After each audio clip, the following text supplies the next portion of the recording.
اور وہ بھی مجھے پسند کرتی ہے۔ میری ماں نے میری بات سنی تو اس کی آنکھیں کھلی کی کھلی رہ گئی اور تڑپ کر کہنے لگی کہ ایسا نہیں ہو سکتا میرے بچے، وہ آسمان کا چاند ہے اور ہم زمین پر رہنے والے اسے پانے کے خواب نہیں دیکھ سکتے۔ تجھے کتنی بار کہا تھا اس سے دور رہا کر، لیکن میں جانتی تھی میرے دل کو پریشانی تھی، اور آج وہی بات تو نے کہہ دی۔ میں نے جب ماں کو سارا کے میسیج دکھائے اور بتایا کہ وہ سچ میں مجھے پسند کرتی ہے، تو ماں میرے چہرے کی طرف دیکھ کر کہنے لگی کہ میں نے تجھے پہلے بھی کہا تھا کہ اپنے آپ سے اونچے خواب مت دیکھ۔ پھر میری ماں نے مجھے ڈانٹا اور کہنے لگی کہ ایسا کچھ نہیں ہوگا اور نہ ہو سکتا ہے۔ وہ لوگ میری تذلیل کریں گے اور میں اس گھر میں ابھی رشتہ لے کر نہیں جا سکتی۔ مجھے بہت دکھ ہوا کہ میری ماں اور میری بہن میری محبت پر یقین کیوں نہیں کر رہے۔ ان کو ایسا کیوں لگتا ہے کہ سارا مجھے دھوکہ دے رہی ہے، سارا تو مجھ سے محبت کرتی ہے۔ رات ہو گئی تو میں نے غصے میں موبائل بند کر دیا، حالانکہ سارا کے میسیج آ رہے تھے، لیکن میں نے موبائل نہیں کھولا کہ میں سارا کو کیا جواب دوں کہ میں کیوں نہیں آیا۔ میں نے کھانا تک نہیں کھایا۔ میں اپنی ماں سے پہلی بار ناراض ہوا تھا۔ میں نے ناراض ہو کر ماں سے کہا تھا کہ جب تک میرے ساتھ نہیں چلو گی میں کھانا نہیں کھاؤں گا۔ میری ماں کچھ لمحے میری طرف دیکھتی رہی اور پھر اپنے آنسو صاف کیے اور پھر میرا بازو پکڑ لیا اور مجھے چھت پر لے کر جانے لگی۔ میں حیران ہو کر دیکھ رہا تھا کہ ماں آخر چھت پر کیوں لے کر جا رہی ہے۔ چھت پر لے آئی اور کہنے لگی کہ وہ جو سامنے کوٹھی ہے اسے ایک بار غور سے دیکھو اور پھر خود کو دیکھو۔ تم ایک عام سے مکینک ہو جو ابھی تک مکینک پوری طرح بنا بھی نہیں ہے، اور وہ تمہارے باپ کے سگے بھائی کی اکلوتی بیٹی ہے، اور تمہیں کیا لگتا ہے تمہارے پاس نہ نوکری ہے نہ پیسہ؟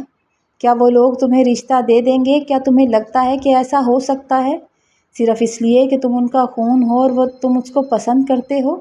وہ تمہارا چچا ضرور ہے، تمہارے باپ کا سگا بھائی ہے، ہر سال عمرہ کرنے جاتا ہے، لیکن اس نے کبھی اپنے خون اپنے بھائی کی اولاد یتیم بچوں سے یہ نہیں پوچھا کہ تم لوگ کس حال میں ہو، تم لوگ خوش ہو یا نہیں ہو، تمہیں کسی مدد کی ضرورت تو نہیں، کن حالات میں زندگی گزار رہے ہو۔ اگر اسے رشتوں کا مان ہوتا، رشتوں کا احساس ہوتا تو کبھی آ کر پوچھتا تو صحیح، مگر اسے ذرا خیال نہیں ہے۔ تمہاری ماں سارا دن محنت کرتی ہے، کپڑے سلائی کرتی ہے، اور تم پڑھائی چھوڑ کر مکینک کے پاس جاتے ہو اور وہاں سارا دن اپنے ہاتھ کالے کرتے ہو، اور اس حقیقت کو کبھی مت بھولنا۔ میں نے ماں کی باتیں سمجھ تو لی تھی، لیکن ضد کرنے لگا تھا کہ اماں جب وہ مجھے پسند کرتی ہے تو پھر اپنے گھر میں بات کرے گی نا۔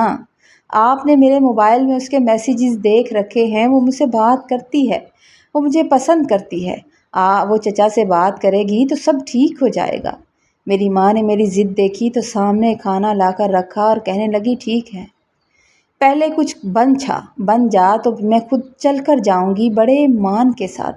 میں وعدہ کرتی ہوں کہ جب تم اس قابل ہو جاؤ گے تو میں خود رشتہ لے کر جاؤں گی، لیکن پہلے اس قابل تو ہو سکو کہ تمہاری ماں سر اٹھا کر اس گھر میں رشتہ لے کر جائے۔